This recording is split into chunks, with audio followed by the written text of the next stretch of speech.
성경 일독을 따라서 우리가 함께 말씀을 나누고 있는데요.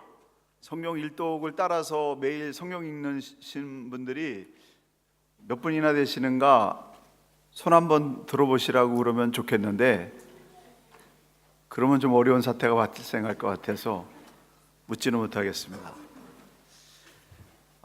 저도 계속 이 성경을 일독표를 따라서 읽는데요. 근데 정말 놀라운 사실은 성경은 읽으면 읽을수록 상황과 시간에 따라서 하나님이 주시는 은혜가 다르다라고 하는 겁니다. 지난 주간에 성경을 계속 읽는데요. 어제까지 26장입니다. 창세기. 근데 26장까지 넘어가도 이게 뭔가 영감이 없어요. 그래서 넘어가다가 하루 더 넘어가서 32장을 읽으면서 어떤 짜릿한 전류와 같은 그 하나님의 그 메시지가 다 왔습니다. 제가 이 창세기를 읽으면서 어려운 부분들이 많이 있었는데요. 여러분, 창세기를 읽으신 분들은 어떤 부분이 어려우셨습니까? 저는 창세기를 쭉 읽다가 은혜를 나누다가 야곱의 이야기를 딱 만나면서, 아니, 하나님이 어떻게 야곱 같은 사람을 쓰셨을까? 윤리 도덕적으로 보게 되면 정말 나쁜 사람입니다.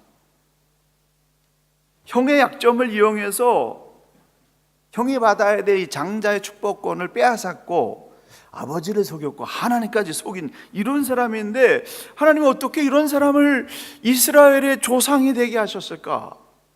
이게 받아들여지지 않는 것입니다. 아브라함은 그래도 믿음의 결단이 있었던 믿음의 시조였고, 이삭은 하나님 말씀대로 순결하게 순종했던 이 순종의 삶이 있었는데, 야곱 같은 사람은 도대체 무엇 때문에 쓰셨을까? 이게 해답이 되지 않아서 굉장히 힘들었는데요. 그래서 27장을 넘어서서 읽다가 32장에 딱 하나님께서 말씀하시는 그런 응답을 받으면서 아주 굉장히 큰 은혜를 받았습니다. 하나님께서 야곱 같은 사람을 왜 쓰셨는가? 이게 풀리면서 소망이 생겼고 새 힘을 얻을 수가 있었습니다. 여러분, 하나님이 야곱을 왜 쓰셨다고 생각하십니까? 제가 이 성경을 보면서 깨달은 첫 번째의 메시지는 간절함이라고 하는 사실입니다. 하나님을 향한 간절함이 야곱의 인간적인 모든 약점들을 다 커버해버리고 말았어요. 창세기 25장에 보게 되면은 에서와 야곱의 어머니 리브가가 이 쌍둥이를 임신을 했는데, 이 아이들이 복중에서부터 굉장히 서로 이 싸움을 하는 거예요. 이 얘기를 하니까 이 태아를 잉태해 보셨던 분들은 웃으시네요. 한 사람이라면 얘가 아무리 해도 싸우는 게 아니고 사랑의 표현이니까 좋은데, 두 놈이 안에서 막 서로 싸우는 겁니다. 감당을 할 수 없을 정도가 돼서 리브가가 하나님께, 하나님 어찌하면 좋겠어요, 도와주세요 라고 도움을 요청했는데, 하나님께서 도와주시면서 하시는 말씀이 큰 자가 어린 자를 섬기게 될 것이다 라는 예언을 하셨어요. 그래서 리브가는 두 번째 태어나는 야곱이 하나님의 축복을 이어받을 사람이라고 하는 사실을 알고 있었습니다. 쌍둥이 아들이 태어날 때에 에서가 먼저 나왔고, 그리고 그 야곱이 그 경량심을 끝까지 발휘해가지고 에서의 뒷발꿈치를 붙잡고 그러고 나온 사람이에요. 이삭이 이 두 쌍둥이 아들을 보니까 에서는 굉장히 씩씩하고 용맹하고 남자다운 삶이 마음에 쏙 들어서 이삭은 에서에게 장자의 축복을 물려주려고 했는데, 이삭이 아무리 애를 쓴다 할지라도 하나님의 뜻은 야곱에게 있었기 때문에 결국은 야곱에게 아브라함, 이삭으로 내려왔던 영적인 축복이 내려가게 돼 있었습니다. 근데 이삭이 그런 사실을 알았는지 몰랐는지 아마 리브가가 얘기해 줬을 거예요. 하나님 그렇게 말씀하셨다라고 하는 거 얘기해 줬을 겁니다. 그렇지만 그것을 받아들이지 않고 이삭은 자기가 마음에 드는 에서를 장자로 세우려고 하는 그런 뜻을 분명하게 굳게 세워나갔습니다. 그런 모습을 보니까 이 어머니 리브가와 야곱이 초조해졌어요. 초조해지니까 조급해졌습니다. 조급해지니까 인간적인 술수를 쓰게 됐는데 어떤 술수를 썼냐면은 이 야곱이 늙어가지고 눈이 침침해서 잘 안 보이는데 이 극도로 눈이 약해진 이 늙은 남편이요 아버지인 이삭을 속이면서 야곱이 별미를 가지고 와서 내가 에서라고 나에게 복을 달라고. 목소리가 좀 이상한데 목소리를 좀 굵게 하면서 저 에서예요, 저에게 복을 주세요. 그래서 이상해가지고 손을 탁 만져봤는데 에서는 손에서 털이 많았거든요. 그것까지 예상해가지고 털까지 이렇게 덮어서 속여가지고 축복을 몽창 받았어요. 이런 가정이 정말 이해가 안 되는 거예요. 하나님의 약속을 알고도 리브가와 야곱은 에서에게 그 축복권을 빼앗길까봐 조급해서 이러는 이 거의 눈이 안 보이는 이 남편이요 아버지를 바로 눈앞에서 이렇게 거짓말로 속이면서 이 축복권을 뺏어내는 이 야곱의 모습은 도저히 용납이 안 되는 그런 모습입니다. 하나님께서 그런 야곱을 쓰셨다는 거예요. 그런 야곱을 포기하지 아니하시고 하나님께서 만들어서 결국은 야곱을 쓰셨습니다. 하나님께서 태중에서부터 왜 야곱을 선택했는지 정확하게 성경에서는 그 선택에 대한 이유는 설명하지 않고 있습니다. 선택에 대한 권한은 하나님이 가지고 계시기 때문에 그건 우리가 감당할 수 있는 영역이 아니에요. 그런데 하나님께서 야곱을 선택하셨다라고 하는 거예요. 그래서 왜 에서 대신에 야곱을 선택했는가? 이 부분에 대해서는 찾을 길이 없는데 이후에 벌어지는 이 야곱과 에서의 삶을 보게 되면 두드러지게 다른 게 한 가지가 있어요. 그것은 뭐냐면 하나님을 향한 간절함, 하나님께 복을 받아야 되겠다라고 하는 이 간절함, 이게 너무나 다르다라고 하는 겁니다. 자격 조건을 가지고 있는 에서는 하나님으로부터 영적인 축복을 받는 거 거의 관심이 없었어요. 그리고 야곱은 절실했습니다. 너무나 절실해서 인간적인 잘못을 저지르기로 했지만은 그러나 그는 하나님을 향한 절실함이 있었다라고 하는 것입니다. 하나님은 에서도 복을 주셔서 에서로 하여금 큰 민족을 이루게 하시고 엄청난 거부가 되게 해주셔서 에돔 족속의 조상이 되게 하셨습니다. 그래서 에서에게는 에서의 복을 주셨고 하나님이 하나님의 일을 위해서 필요한 사람으로 야곱을 선택하셔서 야곱을 세우셨어요. 근데 하나님의 기준으로 에서와 야곱 중에서 선택을 하셨어야 되는데 야곱을 선택한 이유는 하나님을 향한 간절함, 이것이 야곱에게 특별했다라고 하는 사실입니다. 하나님에 대한 간절함이 하나님의 마음을 움직였다라고 하는 사실을 성경을 통해서 발견하게 됩니다. 27장까지는 장자의 축복권이 에서에게 있었습니다. 그래서 27장에서 이삭이 야곱과 리브가에게 속아가지고 아브라함에게 약속하셨던 하나님의 그 축복의 약속이 이삭에게 물려졌는데 이삭이 그 축복권을 몽창 다 야곱에게 다 쏟아부어 주셨어요. 쏟아부어 줬어요. 그 축복을 다 해주고 나서 보니까 진짜 에서가 나타난 겁니다. 완전히 속았어요.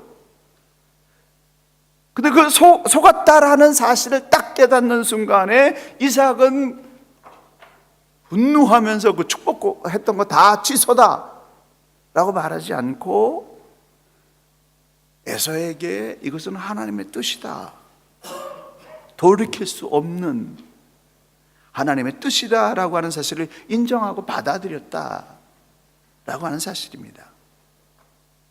야곱의 간절함이 모든 불합리한 자격 조건을 뛰어넘어 버리게 했다는 사실이죠. 이삭은 야곱에게 모든 축복을 다 물려준 후에 속았다는 사실을 깨달았지만 그것이 하나님의 뜻이라고 하는 사실을 깨닫는 순간에 그것을 인정하고 받아들였습니다.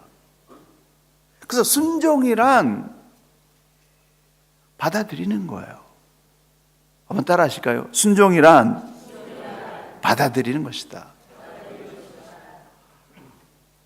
이삭은 에서를 원했어요. 하나님, 나는 에서에게 복을 주기를 원합니다 라고 했는데 하나님의 뜻은 에서가 아니라 야곱이었어요. 그걸 깨달은 겁니다. 그 깨달은 순간에 하나님의 뜻을 받아들였어요. 그런데요, 놀라운 사실은 야곱이 물려받은 것은 뭐냐면은 영적인 축복이었습니다. 큰 민족을 이루고 너를 축복하는 자에게 내가 복을 주고 너를 저주하는 자를 저주하리라고 하는 하나님의 약속, 하나님께서 할아버지 아브라함에게 주셨던 그 약속, 그것이 이삭에게 들어왔고 그 영적인 그 축복이 야곱에게 내려왔습니다. 그런데요, 이 눈에 보이지 않는 하나님의 축복은 물려받았지만은 눈에 보이는 모든 소떼와 양떼와 재산은 다 에서가 물려받았습니다. 여러분이라면은 무엇을 선택하시겠습니까? 눈에 보이는 큰 재산이 있고 눈에 보이지 않는 앞으로 되어질 하나님의 약속이 있습니다. 뭘 선택하시겠습니까? 그러면 하나님의 약속을 선택하죠. 그렇게 생각하실 분들이 다 그렇게 하시겠죠? 믿어도 될까요? 근데요, 에서가 물려받은 이 재산이 얼마인가 하면 아브라함이 그 당시에 동방에서 손꼽히는 거부였어요. 엄청난 재벌이었다는 거예요.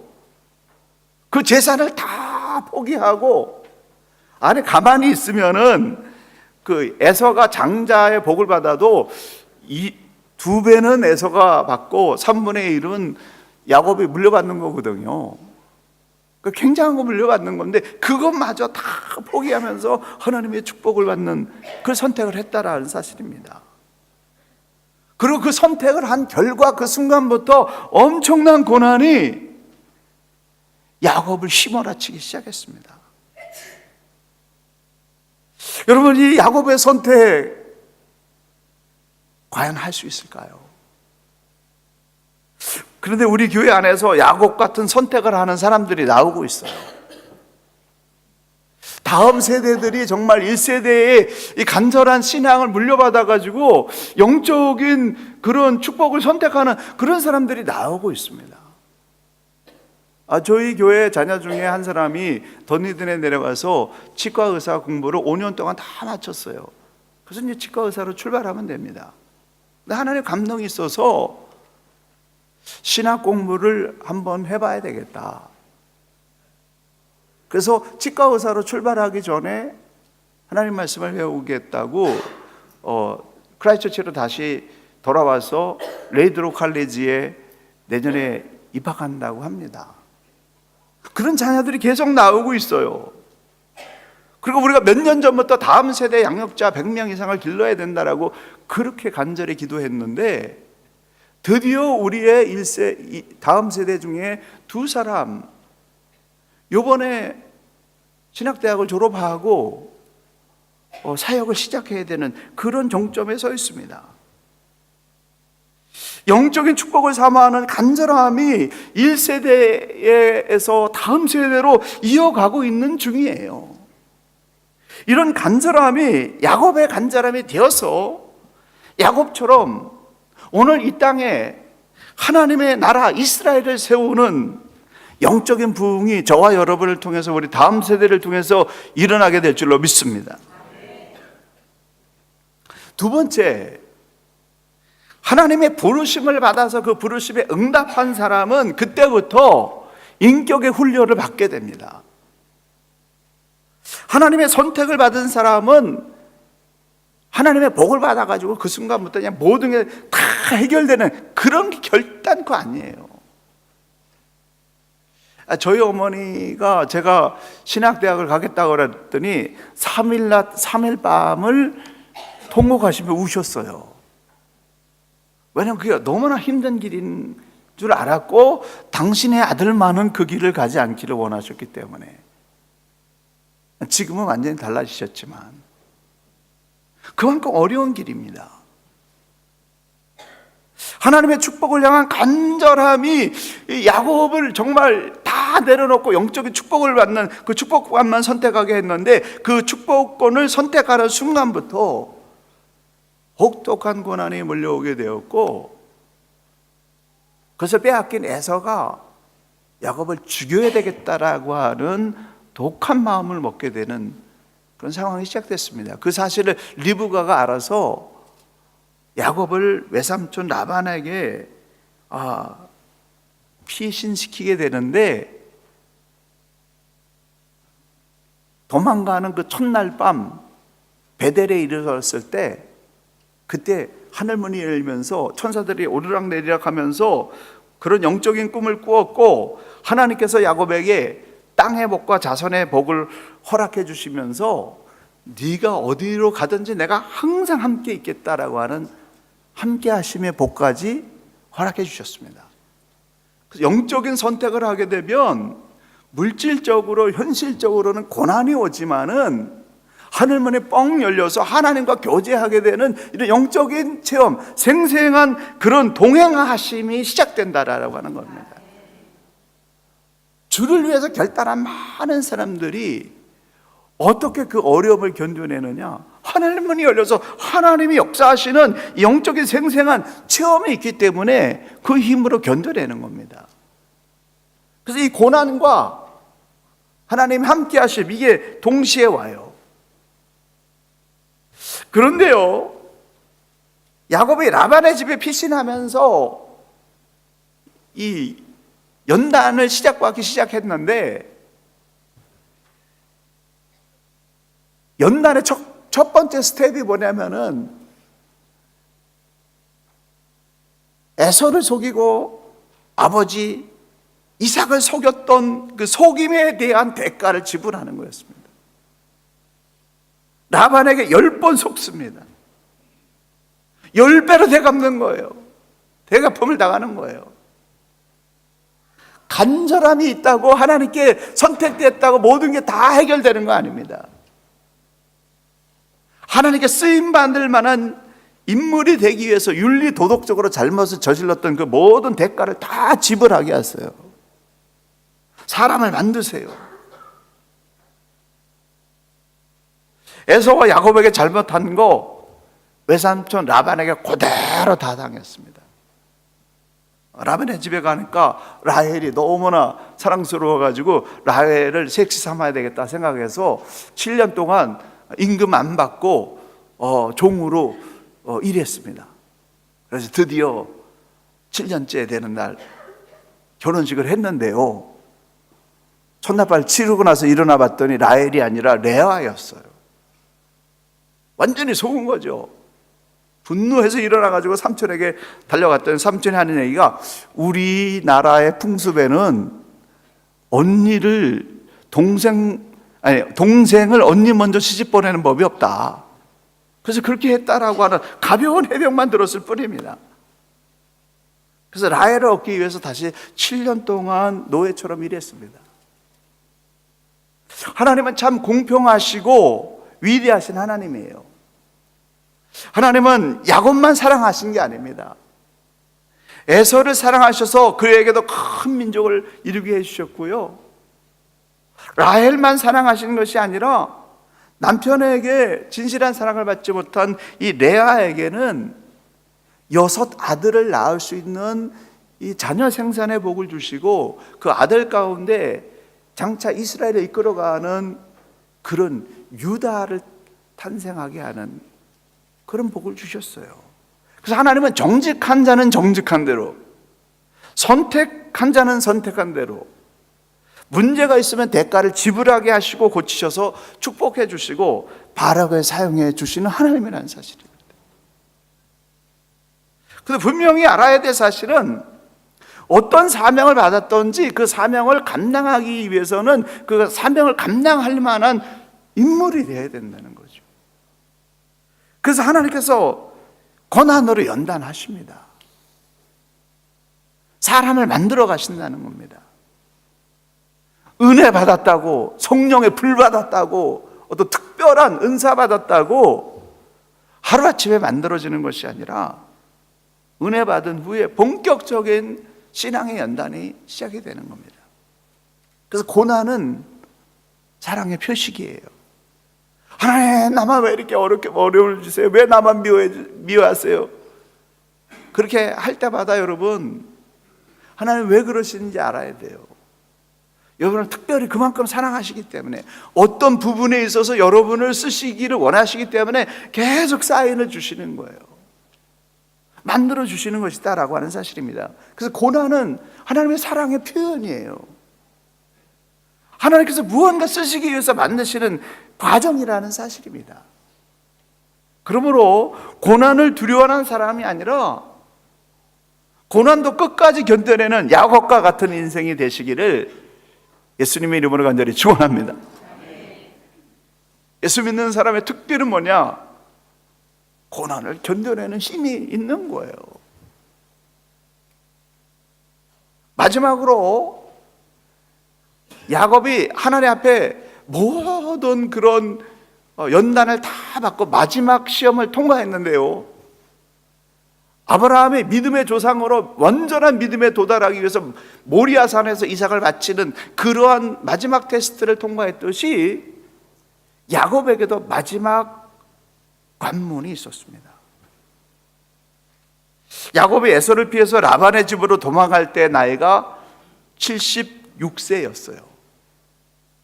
그리고 20년간 종살이해서 96세가 돼서야 독립을 했습니다. 그리고 147세까지 살았어요. 147세까지 살았다고 생각하더라도 그는 아주 늦은 나이의 때에 20년 동안 혹독한 연단을 받은 겁니다. 늙은 나이 76세에 형을 피해서 도망갔고 96세에 뭔가 독립을 해가지고 살만할 때 라반을 피해서 도망갔습니다.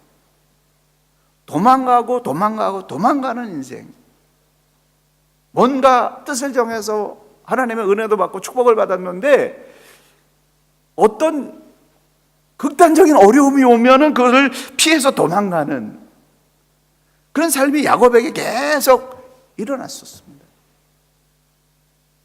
그런데 라반을 피해서 도망 나와갖고 도망 나와 보니까 20년 전에 원한을 갖고 있는 에서가 400명의 군사를 끌고 야곱에게 달려오고 있고 앞으로도 갈 수 없고 뒤로도 갈 수 없는 완전히 막다른 상황에 놓이게 됐습니다.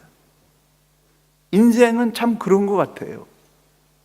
한번 도망가기 시작하면 계속 도망가게 됩니다. 한번 포기하기 시작하게 되면은 비슷한 어려움이 오면 또 포기해요.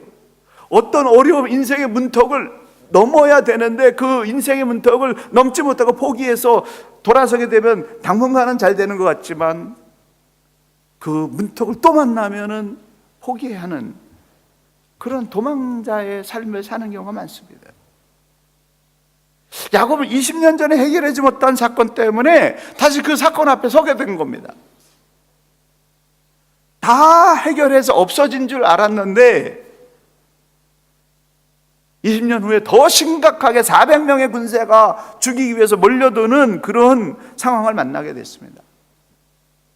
끝난 줄 알았는데 다른 문제 다 해결돼서 이제 평탄하고 다 복을 누려서 끝난 줄 알았는데 20년 전에 해결하지 못한 그 문제 때문에 죽을 수밖에 없는 그런 절망의 상황에 모이게 됐다라고 하는 것입니다. 야곱이 83세에 결혼해서 7년을 더 봉사해서 90세까지 됐을 때 그가 가지고 있었던 거는 완전히 빈손이었어요. 4명의 아내와 11명의 아들 이외에 재산을 가지고 있는 게 하나도 없었습니다. 근데 라반과 품삯 계약을 맺는 순간부터 상황이 달라졌어요. 라반이 야곱을 이용해 가지고 많은 그런 복을 누려서 하나님이 야곱을 통해서 복을 주시니까 그 14점 부려먹고 또 부려먹으려고 노예로 계속 부려먹으려고 품삯 계약을 했는데 어떤 계약을 썼냐면은 이 짐승 중에서 점 있는 짐승은 네가 갖고 온전한 거는 다 내가 갖는 걸로. 여러분 들판 안에 그 양들 있는데 양들 중에서 점이 있거나 알록달록한 양을 본 분이 계신가요? 그분은 좀 특별하신 분이에요. 정말 돌연변이죠. 1%의 확률도 안 되는 그런 겁니다. 그래서 그거는 네가 다 갖고 나머지 내 거로. 그리고 라반의 그 짐승 중에서 점이 있고 좀 얼룩달룩한 짐승은 다 아들들을 뒤에 다 빼돌려 가지고 순종만 이렇게 주도록 했는데, 물론 여러 가지 야곱이 수를 썼지만 그게 문제가 아니라 하나님께서 야곱을 그때부터 축복해 주시기를 시작했던데, 양들이 태어나는데 다 점이 있고 얼룩달룩한, 건강한 놈들은 다 점이 있고 얼룩달룩한 것이 나오는, 그야말로 그냥 축복이 펑펑 쏟아지는 그런 역사가 일어났다라고 하는 겁니다. 할렐루야. 믿음으로 견디고 하나님 앞에 온전히 서기 위해서 연단받고 있으면은 축복의 때가 온다는 거예요. 그때까지 인내로서 기다려야 됩니다. 6년 동안 하나님께서 펑펑 쏟아 부어주셨어요. 그래서 6년 만에 거부가 됐습니다. 96세에 라반을 떠나서 나왔는데 얼만큼 부자가 됐냐면은 자기를 죽이기 위해서 달려오는 에서를 달래기 위해서 이 선물을, 짐승떼를 계속 시리즈로 보냈어요. 처음에 염소 220마리를 보내고, 뒤이어서 양 220마리를 보내고, 새끼 딸린 낙타 30마리와 소 50마리를 보내고, 마지막에 낙타 30마리를 보냈습니다. 총 580마리의 짐승을 보냈어요. 우리 교회에서 수의사로서 200마리의 소를 목축하는 그 회사에 취직하신 우리 집사님 한 분이 계시는데, 그분 얘기로는 200마리면 대기업이라는 거예요. 혼자 감당이 안 돼서 빅 패밀리, 세 패밀리가 조합을 만들어서 관리하는 그런 정도라고 합니다. 근데 이 야곱은 에서에게 580마리의 선물을 주고도 넉넉한 그런 큰 부자가 됐다라고 하는 것입니다. 야곱이 147세까지 살았는데 90대 중반에 꽃을 피웠어요. 인생을 3등분 했을 때 인생의 3분의 2가 지나간 시점에서 이런 하나님의 축복을 받았다라고 하는 겁니다. 그런데 야곱이 그때까지 도망만 다녔어요. 그래서 하나님의 축복으로 거부가 됐는데 이제는 피할 수 없는, 도망갈 수 없는 선물을 보냈지만 분노하고 달려오는 이 400명의 군사들이 어떻게 해칠지 모르기 때문에, 그래서 이것은 하나님과 나 사이의 문제가 해결되지 않고는 문제를 극복할 수 없다는 사실을 깨닫고 종들과 가족들 다 보내고 약복강가에 남아서 거기서 무릎을 꿇고 하나님 앞에 간절히 기도합니다. 더 이상 도망가지 않겠습니다. 하나님 살려주세요. 하나님이 아니면 나를 살릴 수 있는 분이 없습니다. 절박하게 하나님께 기도했습니다. 하나님께서 아브라함을 마지막으로 테스트했듯이 정말 믿음으로 이 사람이 포기하지 않는 사람으로 준비됐는가라고 하는 사실을 확인하기 위해서 천사를 보냈습니다. 그래서 씨름을 했어요. 괴롭혔어요. 포기하게 만들었습니다. 그러나 그 천사를 붙잡으면서 내게 축복해 주시지 않으면 내가 놓을 수 없습니다. 얼마나 끈질기게 물고 늘어지니까 환도뼈를 쳤습니다. 엉덩이 이 관절뼈를 쳤어요. 그래가지고 완전히 하반신을 못 쓰는 그런 상태가 됐지만 그럼에도 불구하고 간절히 끈질기게 더욱더 당신이 내게 축복하지 아니하시면 내가 놓지 않겠습니다. 눈물겹도록 끈질기게 끝까지 매달리면서 기도하는 그런 기도의 씨름을 했습니다. 32장 24절에 보게 되면 야곱은 홀로 남았더니 라는 구절이 있습니다. 혼자서 해결해야 될 일이 있습니다. 어머니가 도울 수도 없고 아내가 도울 수도 없고 친구가 도울 수도 없고 그 어떤 사람도 도울 수 없는 나만이 해결해야 되는 그런 문제가 있어요. 그런 문제는 본인이 해결해야 된다라고 하는 거예요. 본인이 해결하지 않고는 결단코 그 문턱을 넘을 수가 없는 것입니다. 야곱은 이 문제는 나만이 해결할 수 있는, 내가 해결하지 않으면, 내가 이 문턱을 넘지 않으면 해결될 수 없다는 사실을 깨달으면서 필사적으로 목숨을 다해서 마지막 땀방울까지 끈질기게 나를 축복하지 않으시면 내가 놓을 수 없다라고 하는 끈질긴 기도를 드린 것입니다. 정신적으로, 의지적으로, 신체적으로 한계를 넘어선 초인간적인 그런 힘을 발휘해서 하나님이 나를 돕지 아니하시면 내가 살 수가 없습니다. 그러기에 지금 해결해 주시 않으면 내가 어떻게 할 수가 없습니다 라고 목숨을 거는 그런 끈질긴 기도 때문에 하나님께서 감동하신 거예요. 그 모습에 하나님께서 감동하셔서 네 이름이 뭐냐? 야곱입니다. 내 이름을 다시는 야곱이라고 하지 말고 하나님과 겨루어 이긴 자라고 하는 이스라엘이라고 하라 라고 하는, 이스라엘이라고 하는 이름을 인류 최초로 거기서 받았다라는 사실입니다. 여러분, 저와 여러분의 야복강가는 어디일까요? 저는 여기 이 순간 이곳이 저와 여러분의 야복강가라고 믿습니다. 여기에 깃발을 꽂고 여기서 승부를 내야 돼요. 여기서 극복해야 돼요. 여기서 통과해내지 않으면 어디에 가서도 똑같은 문제를 만나게 된다는 사실입니다. 이 말씀을 드리고 오늘 설교를 마치겠습니다. 야고보서 4장 8절에 죄인들아 손을 깨끗이 하라. 두 마음을 품은 자들아 마음을 성결케 하라. 성경에서는 두 마음을 품은 사람과 죄인을 같은 선상에 놓고 있습니다. 기도하고 뜻을 정했으면 두 마음 품으면 안 돼요. 도망가면 안 됩니다. 피해가면 안 된다라고 하는 것입니다. 기도하고 하나님의 뜻이 이것이다라고 확신했다고 한다면 죽을 때까지 끈질기게 문제를 해결해야 된다는 사실입니다. 하나님께 인정받을 때까지 견뎌내야 된다라고 하는 것입니다. 야곱이 정말 그 야복강가에서 인생의 마지막 승부, 마지막 넘어야 될 그것을 끈질긴 기도로 통과해내는 순간에 하늘의 태양이 쫙 비치면서 아침이 몰려왔고요. 그걸 일어나서 들에 나가 봤더니 에서가 400명을 이끌고 살기등등하게 달려왔는데 에서가 야곱을 딱 보는 순간에 너무나 감동이 돼가지고 미움이 눈 녹듯이 딱 사라지고 끌어안고 입을 맞추면서 눈물을 흘리면서 형제의 사랑으로 하나 되는 그런 역사가 일어났습니다.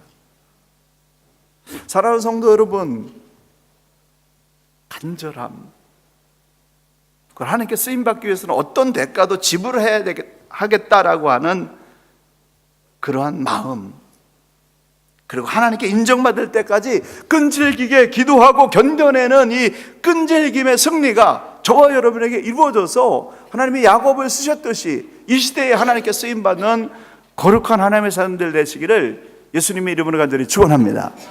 기도하시겠습니다.